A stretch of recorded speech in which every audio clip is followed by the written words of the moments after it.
I've had a question from Kurt, and he wants to know what makes a company an SME for R&D tax purposes. So if you want to find out, stick around. Let's go.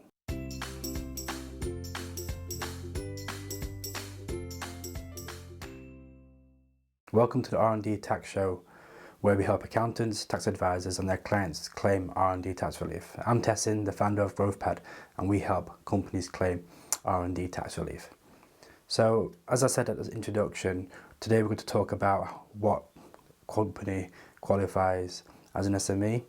So, I think it's important to establish why this matters in the scope of R&D tax relief. So, in short, an SME can recoup approximately 25% of its R&D costs, whereas a company that's not an SME, usually a large company, can only claim back approximately 10.5% of its development costs. Now that's slightly increased for the RDEC companies in the spring budget that we had recently. So now that we've established why it's important, let's go into the definition of what qualifies as an SME. So an SME has less than 500 employees, turnover less than 100 million euros, and a balance sheet less than 86 million euros. So let's write this down so we can refer to it throughout this talk. Less than 500 employees. Sorry, the board's wobbling. And less than 100 million in turnover, or 86 million on the balance sheet, specifically the gross assets. Now, the employees, what's excluded from that 500 count is employees on apprenticeships or on some other vocational student contract. You can also exclude parents that are on maternity or paternity leave. The 100 million pound turnover that I referred to here, that obviously excludes VAT. Now you must be wondering why it's in euros. Well, the definition for an SME has come from the European Commission.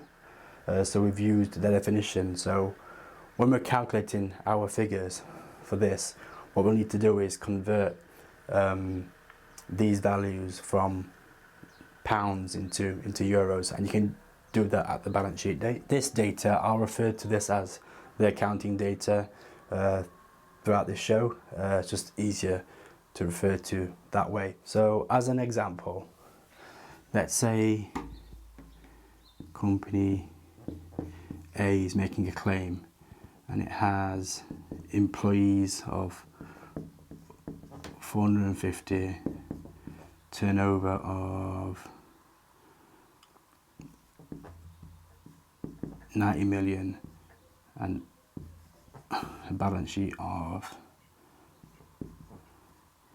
120 million. So in this scenario, we've met the criteria of having less than 500 employees. So that bit qualifies. Turnover is less than 100 million. So because it meets that and that, this company will qualify as an SME. So the relationship between enterprises can affect how we determine what an SME is. And in these scenarios, we may have to aggregate the accounting data for various enterprises. So we'll go through those now. Generally, there are three types of enterprises: an autonomous, partner enterprises, and linked enterprises. And we'll go through each in turn. We'll start with autonomous. It's the easiest one.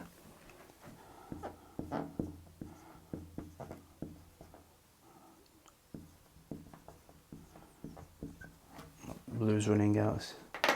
Get that black pen out. So autonomous is when either, let's do it in a scenario basis. So let's say company A is the claimant and there's a company B. So if company A controls company B and it has between 0 and 25% of control, that can be direct or indirect, then that makes company A an autonomous enterprise. What will happen in this scenario is we'll just use the accounting data for company A to establish whether it's an SME or not. So most companies will be like this. They'll either have a company that they've invested in, or it could also be the company B investing in the claimant company. It can be vice versa. Most companies will be like that, or the company A might just be standalone, or in that case it's still going to be autonomous. So that's the most straightforward scenario. The next is partner. So this is when the claimant company, we'll call it A again, has between 25% and 50% control in company B. Now, yet again, that control can be the other way around. So company B may have control of company A. So in this scenario, we have to establish whether company A is an SME. So let's give you guys some data to work with. So employees, turnover, balance sheet. So employees, let's say company A has 400 turnover. Let's keep it in euros. Let's say 70 million. Let's say balance sheet is 50 million. Let's say company B has turnover of employees of 150, turnover of 20 million, and then balance sheet of 10 million. So what we do in this scenario is we aggregate the accounting data of company A and company B. Let's say in this scenario, company A owns 30% of company B. So what we'll do here, we won't aggregate the total of company B, but we'll take 30% of company B's accounting data and add it to company A's to determine whether the company qualifies as an SME. So 45, 6 and 3. So in total we've got 445 employees, 76 million, and the balance sheet will be 53 million. So we can immediately see that the employee still remains below 500. So it meets the employee criteria. Then when we look at turnover, we can see that the turnover is below 100 million euros. So if company A did put a claim through, it would remain as an SME. So the final thing to note in regards to partner enterprises is that there's some accepted rules for certain organizations that have more than 25% but less than 50% control in, or the controlled by, in rare cases, by the claimant company. So these include venture capital companies, institutional investors, regional funds, universities, and not-for-profits. An important one to include in that list is business angels. So they can be collectively or within a group, and they can invest up to 1.25 million euros into the claimant company without becoming a partner entity. So we've covered partner entity, and now we'll cover linked, which is the final one. And it's actually more straightforward compared to partner entities. And this is for enterprises that have more than 50% control, direct or indirect, or they're controlled by. So company A, again, is a claimant company. We've got company B. So if company A has more than 50% control in company B, or company B has more than 50% in company A will be treated as a linked enterprise for the SME rules. So let's go through how that affects the accounting data as we did with the last example. So we've got employees, turnover, and balance sheet. So let's say company A has 200 employees, turnover of 90 million, and a balance sheet of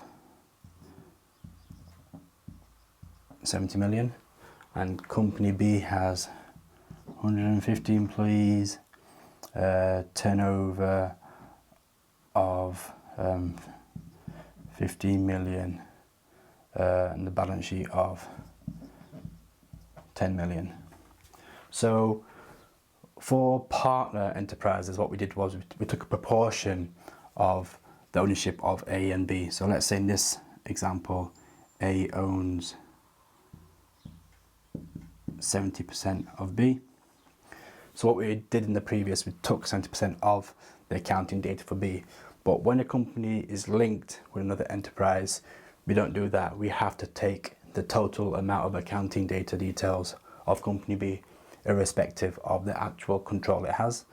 So what that means is employees here will be 350, so it's less than 500. Turnover will be 105, which means it won't meet that turnover rule. But the balance sheet is 80 million. So because it has less than 500 employees and the balance sheet is less than 85 million, company A will continue to be an SME. A final thing to note is that these rules of enterprises, they extend to individuals as well, and I'll show you which type of scenario. So let's say company Z is in a group with A and B, and Z owns 100% of both A and B. That's clearly Z's clearly a linked company there.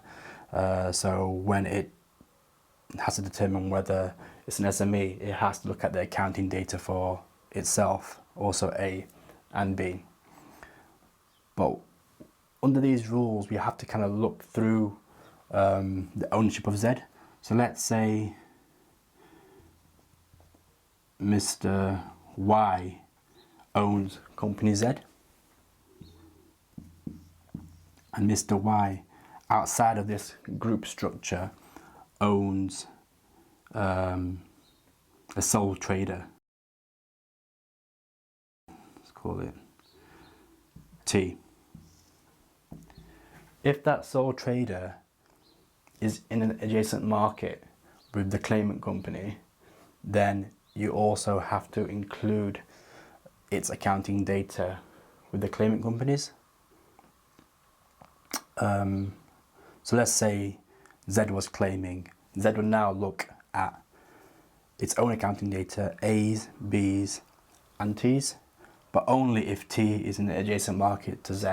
So adjacent market would mean, let's say if Z created software for accounting professionals creating CRMs, but T developed CRMs for recruitment for companies.